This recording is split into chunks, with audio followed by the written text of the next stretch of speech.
सरे. आज आपण सागर कसे याच्या यूट्यूब चॅनलमध्ये आपल्या सर्वांचं स्वागत आहे. आज आपण शिकणार आहोत लॉज ऑफ मोशन. या धड्याचा आपला लेक्चर नंबर 1 हा पहिला आपला विषय आहे. आपला पहिला लेक्चर आहे याच्यामध्ये. तर आपण आता याच्यामध्ये शिकणार आहोत. याच्यामध्ये खूप काही गोष्टी अशा शिकण्यासारख्या आहेत. आता आपण ह्याच्यामध्ये पहिल्यांदा आपण शिकणार आहोत ऑब्जेक्ट इन मोशन. ऑब्जेक्ट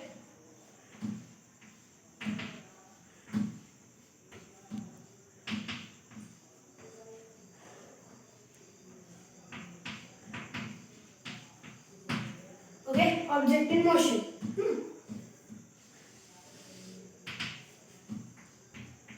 आपण ह्याला आता बेसिक पासून सुरुवात करणार आहोत की म्हणजे आपण ह्या धड्याच्या अर्थापासून सुरू करणार आहोत. लॉज ऑफ मोशन म्हणजे गतीचे नियम. आता नंतर ह्याच्यानंतर जो टप्पा आहे त्याला म्हणतात आपण ऑब्जेक्ट इन मोशन आणि नंतर ह्याच्याच विरोधात म्हणजे ऑब्जेक्ट इन रेस्ट. तर ऑब्जेक्ट इन मोशन कशाला म्हणतात? If the position of an object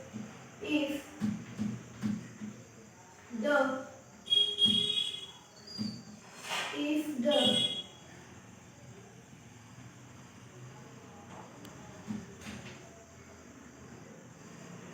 position of an object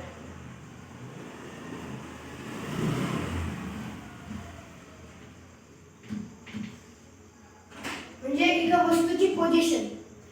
if the position of an object is changing म्हणजे ती बदलत आहे. म्हणजे बदलत आहे म्हणजे ते चेंजिंग बदलत आहे म्हणजे ती मोशन मध्ये आहे. It changing to its surrounding म्हणजे सराउंडिंग म्हणजे तिच्या अवतीभोवती जो परिसर आहे त्या परिसराच्या सभोवताली जी गोष्ट हालचाल करत आहे त्याला आपण म्हणतो ऑब्जेक्ट इन मोशन. तर याची डेफिनेशन काय? If the position of an object is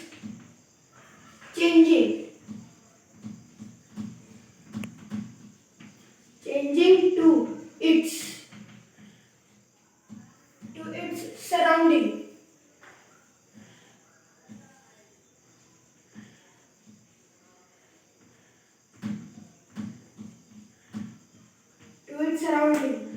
then it said then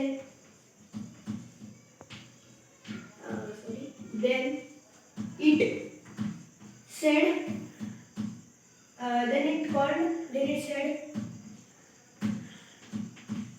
object in motion. दुसरा कलर बघितलो object in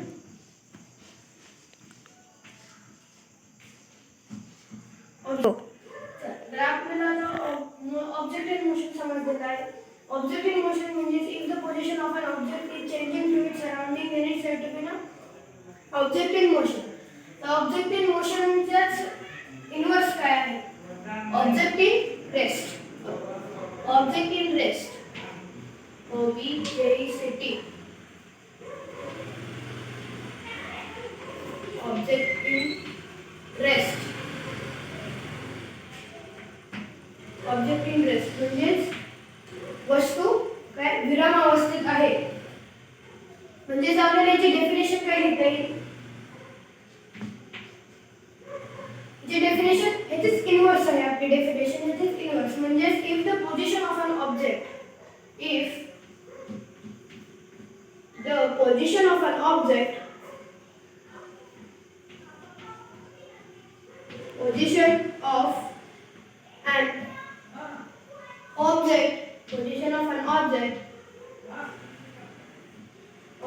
is not changing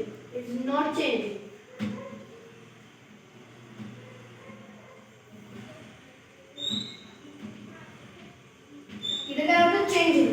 it's changing to its surrounding. आता ह्याच्यामध्ये काय असेल? It's not changing to its surrounding. Is not changing to its surrounding.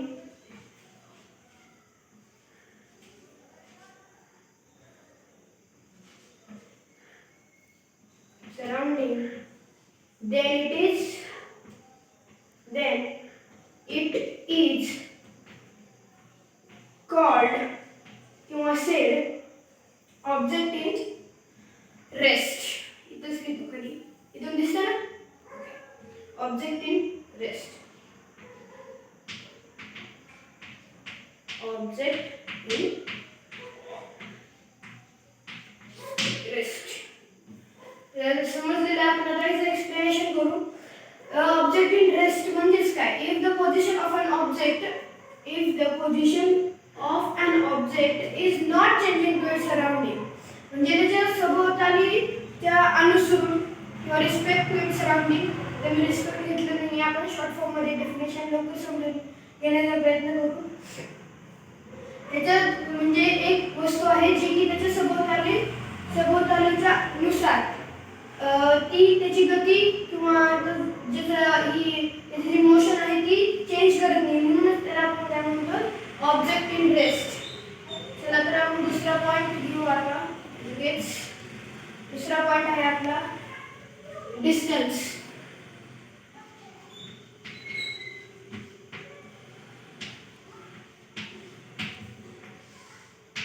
आपण distance कशाला म्हणतो? अंतर. त्या मराठीत अर्थ लगेच लिहून अंतर.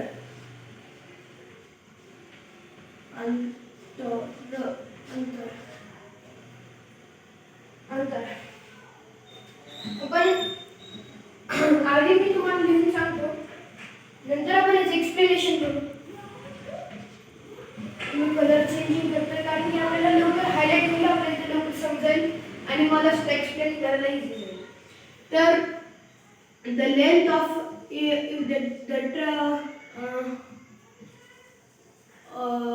object the definition काय आहे ते? The length of part, the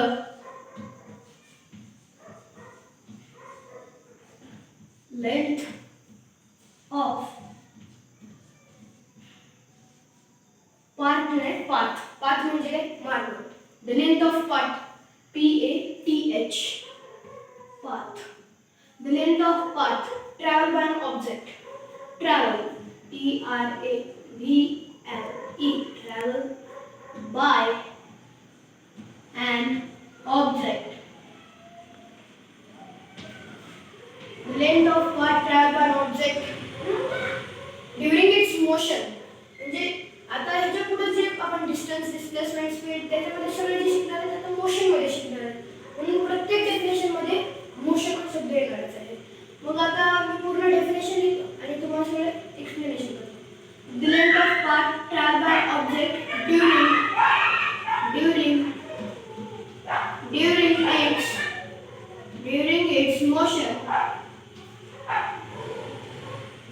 during its motion from 1 point to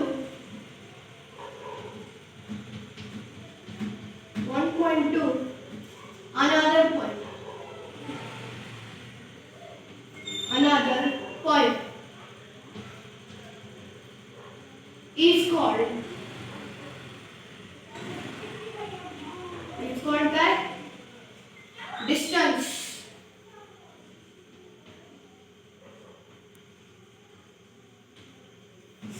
Distance. चला आपण याचं एक्सप्लेनेशन बघू. मी आधी डेफिनेशन वाचतो सगळी. The length of path traveled by an object during its motion from one point to another point, then it is said to be distance. म्हणजे ह्याला distance असं म्हणतात. म्हणजे the length of path म्हणजे पाथ म्हणजे जेवढी मार्गाची लेंथ आहे, म्हणजे लेंथ म्हणजे काय आपली उंची किंवा length of path travel by an object म्हणजे जेवढं जे अंतर आहे ऑब्जेक्टने जे कव्हर केलेलं अंतर आहे ड्युरिंग इट्स मोशन म्हणजे त्याच्या मोशनने जे त्याला अंतर जे कापलेलं आहे from one point two another point म्हणजे तेच सांगितलेलं एका पॉईंटपासून दुसऱ्या पॉईंटपर्यंत जे त्याला मोशनमधून ऑब्जेक्ट वन पॉईंटवरून दुसऱ्या पॉईंटवरून गेलेलं आहे त्यालाच आपण डिस्टन्स असं म्हणतो. ठीक आहे. तर आता आपण याचं SI युनिट घेऊ. SI युनिट गो. चला आपण आता डिस्टन्स मी कलर बदलतोय. त्याला डिस्टन्सचा आता SI युनिट पाहिजे आपल्याला. इथे लिहितो मी SI युनिट.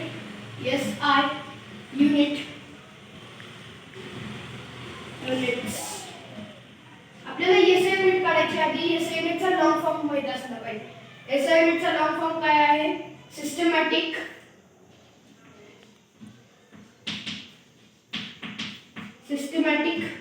International system.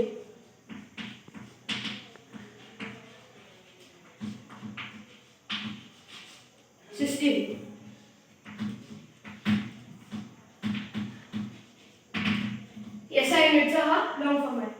पण आता आपल्याला ह्याच्यावरती काही जास्त विचारलेलं नाहीये, मी एक्स्ट्रा पॉईंट म्हणून तुम्हाला सांगितलेलं. आता डिस्टन्सचा SI युनिट आहे आपला मीटर.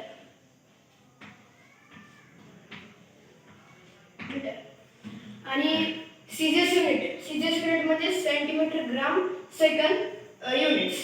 सीजीएस युनिट आहे. डिस्टन्सचा CGS unit of distance is. आता जर मीटर असेल, मीटर म्हणजे आता मीटर सेंटीमीटर आहे. मीटरचं जर आपल्याला हाफ घ्यायचं असेल म्हणजे 100 जर मायनस केलं तर आपल्याला मिळते सेंटीमीटर. तर मग आता सीजीएस युनिट काय असेल, पहिल्यांदा काय केली centimetre, C for centimetre.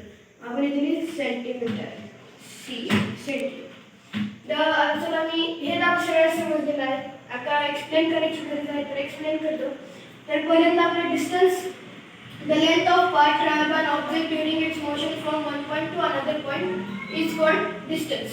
Distance ह्याला म्हणतात. आणि याचं SI युनिट आहे मीटर. आणि याचं सीजीएस युनिट सुद्धा आपल्याला आहे. ह्याच्या म्हणजे कॅल्क्युलेशन केल्यानंतर आपल्याला हे दोन्ही पण SI युनिट आणि सीजीएस युनिट मिळून जाते. SI युनिट आहे मीटर, सेंटीमीटर, सीजीएस युनिट आहे सेंटीमीटर. ठीक आहे, मी आता बोर्ड पुसतो. गो. आणि आता बोर्ड पुसून घेतलेला आहे. आणि आता हा लास्ट पॉइंट आहे आपल्या लेक्चरचा. आणि याच्यानंतर जे पुढचा जो उरलेला धडा आहे तो लेक्चर नंबर 2 मध्ये असेल. आपलं हाच लेसन असेल, फक्त मी याला डिवाइड केलेलं आहे कारण की व्हिडिओ मोठा होता म्हणून. तर चला तर लास्ट पॉइंट आपण समजून घेऊया. ह्याचा लास्ट पॉइंट आहे displacement.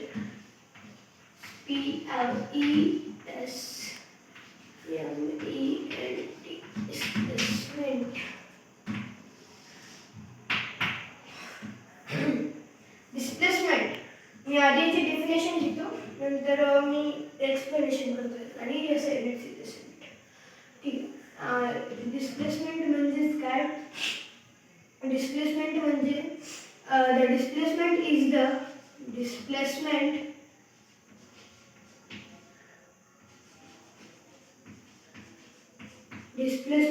is a minimum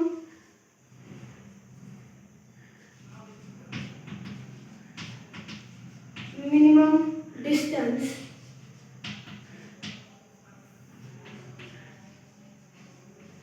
displacement is the minimum distance from starting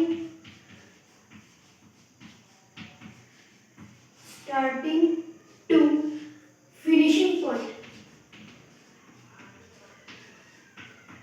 Finishing point is called displacement.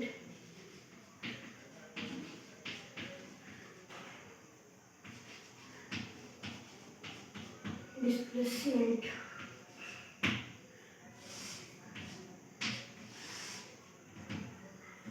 ठीक, आता आपण याचं बघणार आहोत SI युनिट. त्यानंतर लाईन करतो आणि आपण आता घेऊया SI युनिट. आपल्याला SI युनिटचा लॉंग फॉर्म माहित आहे आणि सीजीएस युनिटचा सुद्धा लॉंग फॉर्म माहित आहे. CGS unit. SI युनिट डिस्प्लेसमेंटचं सुद्धा डिस्टन्सच आहे. डिस्प्लेसमेंट सुद्धा सेमच आहे. डिस्टन्स जे आहे तेच आहे. SI unit of displacement is the metre, metre. आणि CGS unit is also same म्हणजे सेंटीमीटर. ठीक, आपण आता इथं आपला हा लेक्चर संपवत आहोत. आणि तुम्हाला व्हिडिओ आवडला असेल तर लाईक, शेअर, सबस्क्राईब नक्कीच करा आणि कॉमेंट सुद्धा करा. व्हिडिओ कसा वाटला चॅनलला सबस्क्राईब करा. आणि आपल्या ह्या लेक्चरचा आपल्या लेसनचा लेक्चर 2nd नंबर पण येत आहे, म्हणून आपण माझ्या चॅनलला फॉलो करा.